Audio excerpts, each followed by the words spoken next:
On Tuesday, we'll be doing a retreat in Ironwood State Prison, Yard A. And there's a kid there called Eric. He got 250 years plus 6 months. He was the worst kid. He burned his mattress. He got sent solitary, then he came back.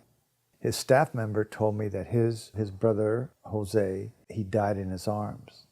And because he was at the scene of the crime, they locked him up. The guard promised the next day at 7 a.m. to bring him to the funeral. The guard comes to the door at camp and says, you know what, you're a piece of shit. All you guys are the same. I'm not bringing you to your brother's funeral. I said to Eric, do you want to go to your brother's funeral? He says, yeah, I do.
I was incarcerated at the age of 16 in 1992. Well, I got incarcerated when I was 15 years old. I was facing 53 years to life in prison. I was sentenced to 16 years. I had 50 years to life. I was only 19 years old. I was found guilty in 1994, and then I got sentenced in 1995. I was given a life sentence, and I was sent to state prison. I was given an 8-year plea bargain, which I took, knowing that if I didn't take it, I would get life in prison.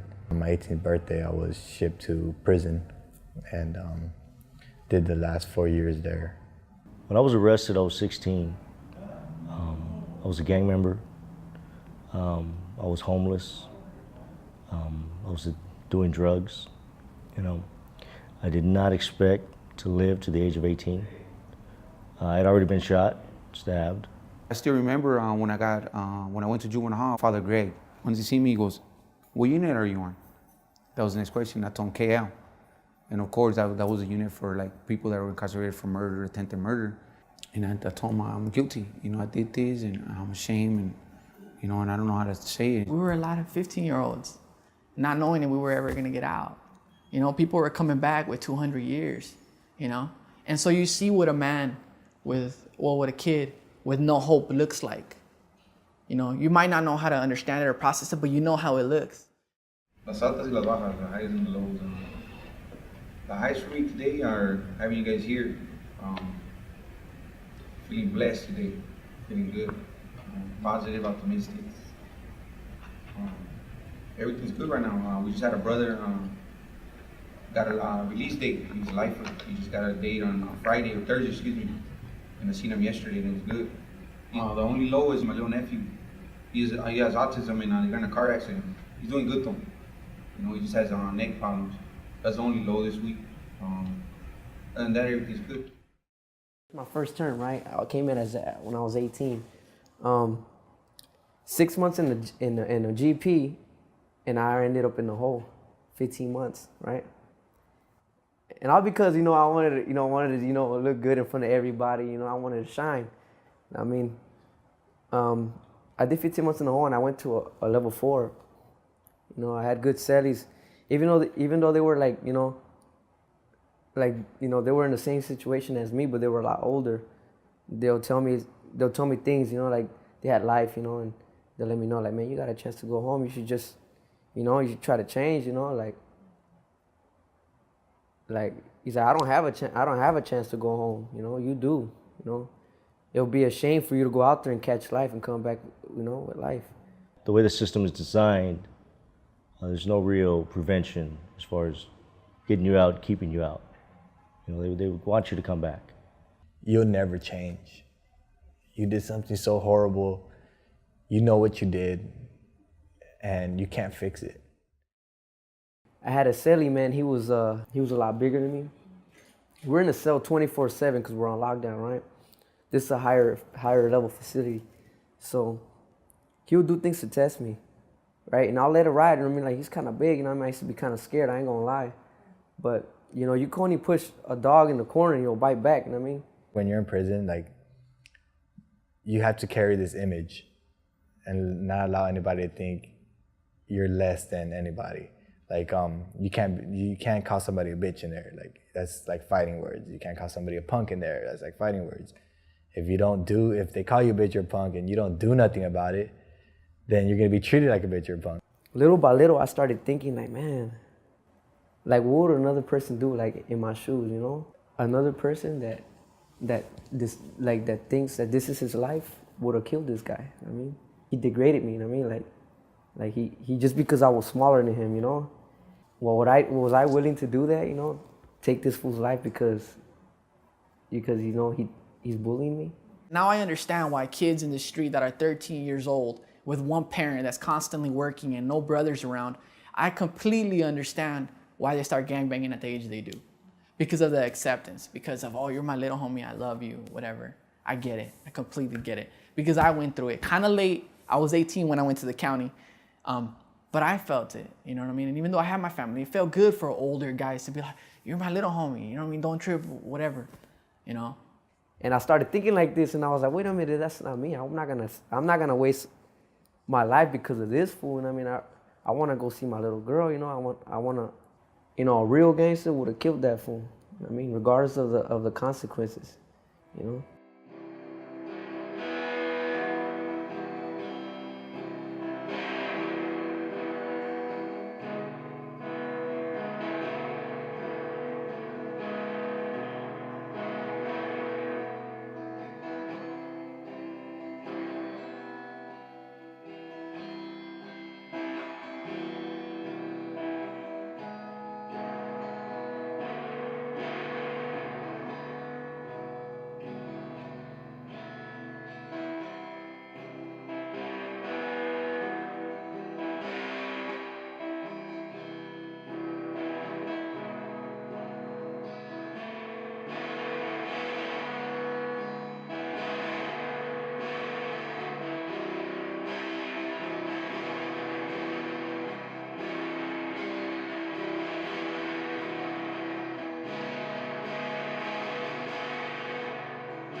There's different roles that people have when people's locked up.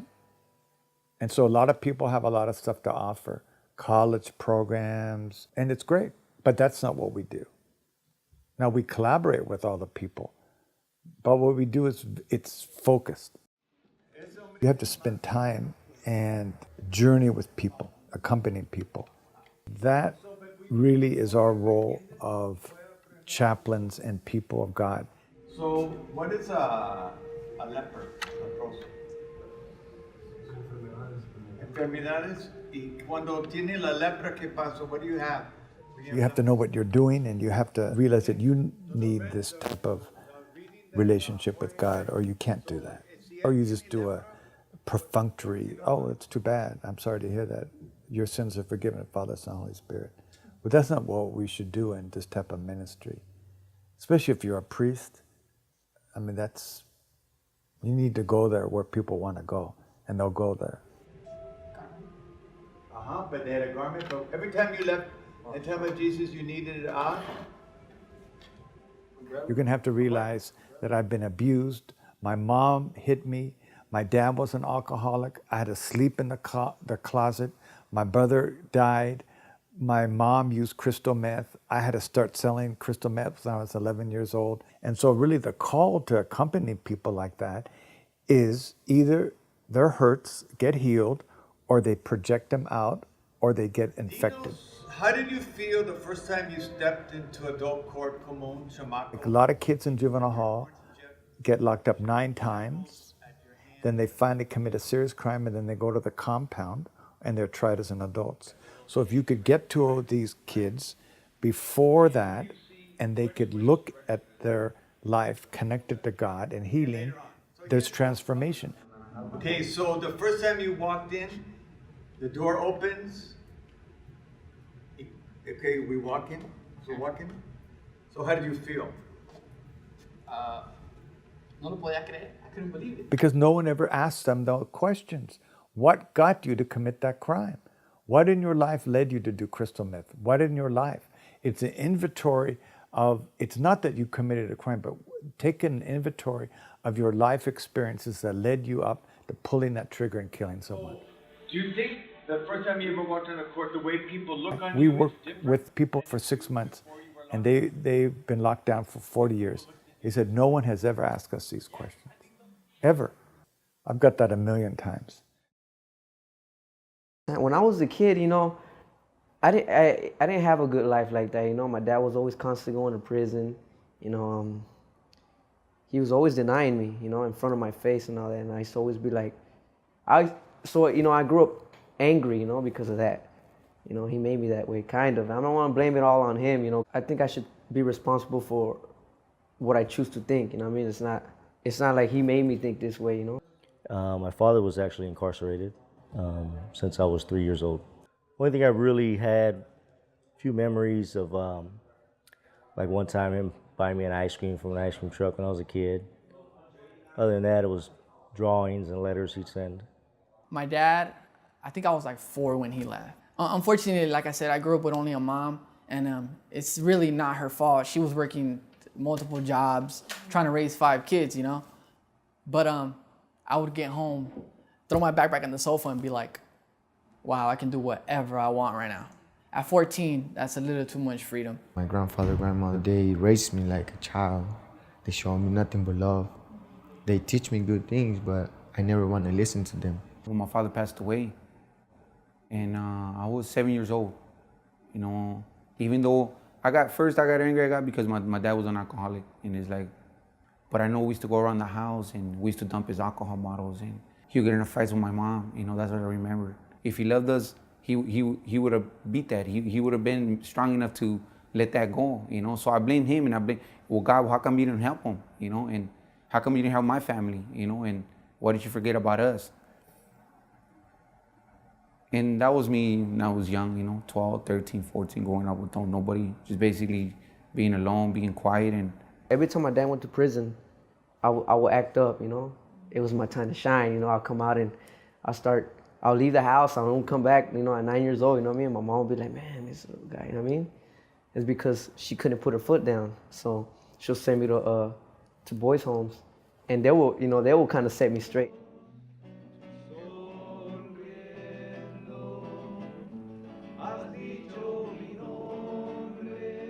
These are the people that their whole life have been, you know, beaten down. And that's not an excuse for what they've done, because obviously horrible acts have been done. But God says redemption is possible for everybody.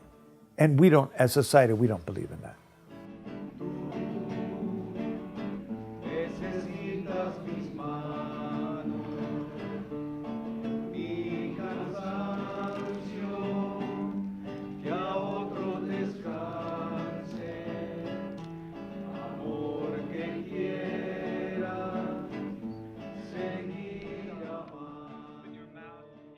Jesus, can you cure me of this leprosy? I have been angry at God during these years. I have tried everything, and you look at Jesus and the words go around and round, can you help me? Jesús, si puedes ayudarme.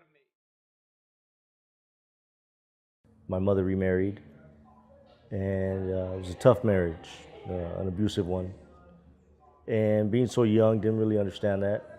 As I grew older, starting to understand it, but not being able to do anything about it, I felt all I could do was speak to God. And there were nights, I'd lay in bed and I'd wonder if anybody was listening, and if they were, why they couldn't help. We had a manager in our apartments, she used to go to Victory Outreach, and they had youth night, like you were explaining earlier right now. She was always trying to get me, come on, you gotta go with me, youth night. It's youth night tonight. I think it was Wednesdays, and every time she tried to invite me, I always look for excuses. And no sooner did she turn around, the first occasion a drive-by happened. I said I should have gone with her. And what did she do? This lady made a U-turn, and I seen her come right back up. And the car had just left, the one that just shot at us. And what happened, mijo? What happened? You all right? And but, oh, don't worry, Mary, they weren't shooting at me. I used to tell my mom, like, man, there ain't no God. And she used to always be like, don't let him hear you say that because he's going to punish you. I'm like, are you serious? I think I'm punished enough, you know what I mean? I just, what are you talking about? And she'd be like, well, he loves you. And I'd be like, I don't think he loves me, you know what I mean? So by the time I was in juvenile hall, I had my share of reasons to be angry with various people and the way I thought with God. I didn't pray much till I got incarcerated, and that's, first one I cried out to, like, please God, like, they're trying to give me life. Like, I can't do this.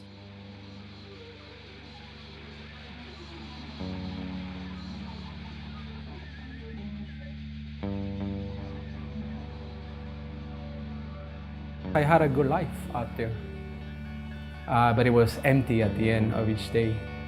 And it was getting worse because I was throwing my dignity away from me. Every prison I've been to the home. I keep driving, and I think I know what I'm doing, and I'm wrecking. I kind of had to look within and see what I lacked. I don't know how to be a son, to my mom, a big brother to my sisters, my little brother, or just be even a friend. I started seeing it, and I was like, you know what? It's time for me to find myself, like who I really am, and because if it wasn't for this time, I would have never changed, I would probably either be back on my 4th term, or probably dead, so.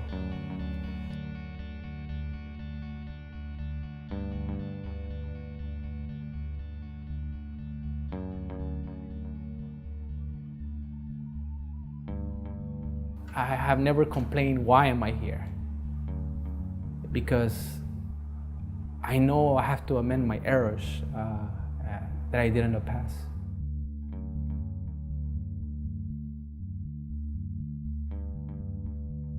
The hardest thing was for me to forgive myself. I'd look down at my hands and say, how could these hands cause so much pain and agony and tears, not just to my mother, not just to my victim, not just to myself, to my sisters, to my grandmother, to the community, to everybody that it affected.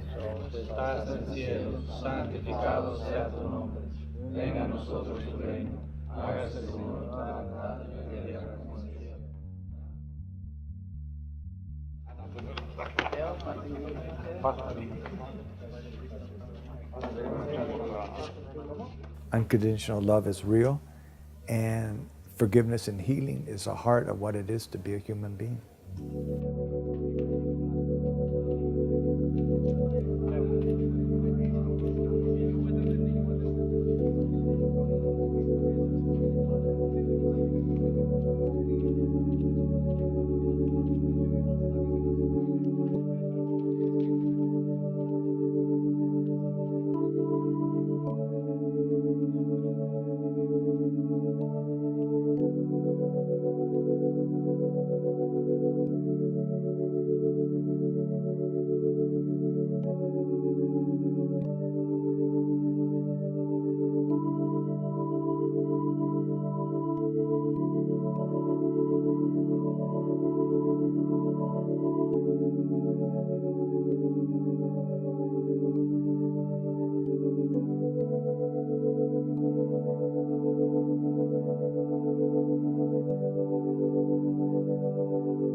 It was on an Ash Wednesday in county jail.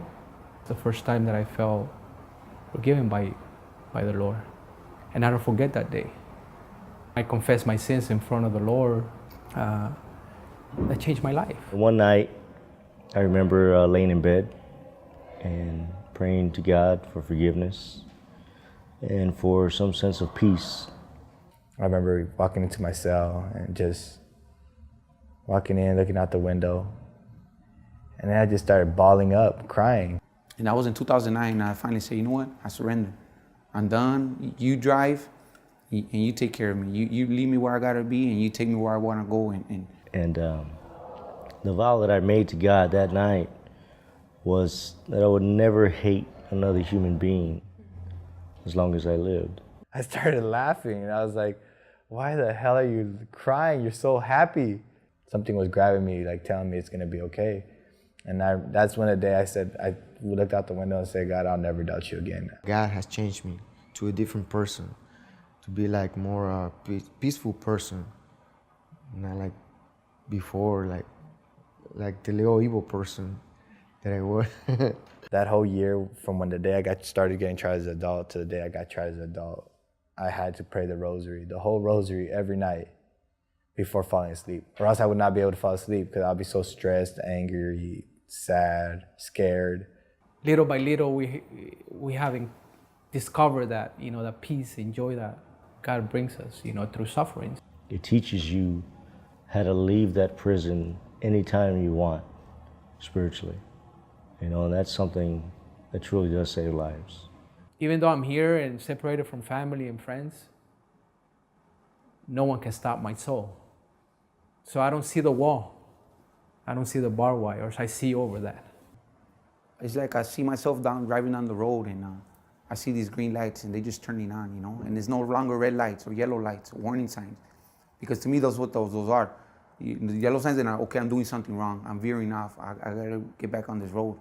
And now it's like I'm seeing all these green lights, and all this shit, just go. Don't stop, just keep going. Just happy. Yeah. Do you ever think about what it will be like as a free man to open the door of your house, to walk outside of the prison, and 1 year, 2 years, whenever you do, with hope that one day that God too will heal your leprosy?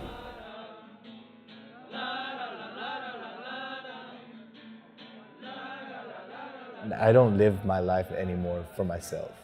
I live it for the voiceless. I should be spending the rest of my life in prison. Every day I wake up in my bed and I give thanks to God. Just thank you for letting me wake up in my bed. I wanna grow up to be a really good man, just like an admirable man, regardless of my past. I wanna be able to hopefully get released and be someone that people can say, he did it, he made it, and then come back and share my story. Hope, yes, in capital letters. I mean, I can't deny it. I go to the border this April 7th on my mom's birthday, and she don't know this yet. I haven't told her yet. I'm hoping I'm able to come back and call her on April 7th and let her know, hey, Mom, I'm coming home to you. I want to hug my parents because I love them like my father, my mother, and my grandfathers, because I was raised by them, and I really have love for them. My daughter. Yeah, watching her grow, thinking about her all the time, I got a tattoo of her right here. That's her right there. Now and then I get to talk to her on the phone, Life is about the moment, the small moments, the little things that everybody thinks is insignificant. At the end, it matters. If this type of healing and transformation can take place in really dark places, then a normal society where there's a lot of other opportunities, transformation and healing and forgiveness can also take place. I'm not saying that I like this place. I want to get out of this place sooner or later. But it's not my time, it's according to God's time, and that's how I feel. If God will pick me up in this moment, I could probably say that I would die in peace. And finally they open up the gates, I walk out, and my parents are there. All these years I've waited for this day, to come home. And we're getting in the car. driving, and I tell my dad, "Dad, slow down, you're driving too fast." And he laughed, and I said, "Whatever, Dad, slow down, you're driving too fast, we're on a regular street." And I looked at the speedometer, it was only at 40. And I was like, "Oh, never mind, you're driving just fine." It just had been so long since I'd been in a car that I forgot what the speed of a car felt like. And I remember coming home, my whole family was there.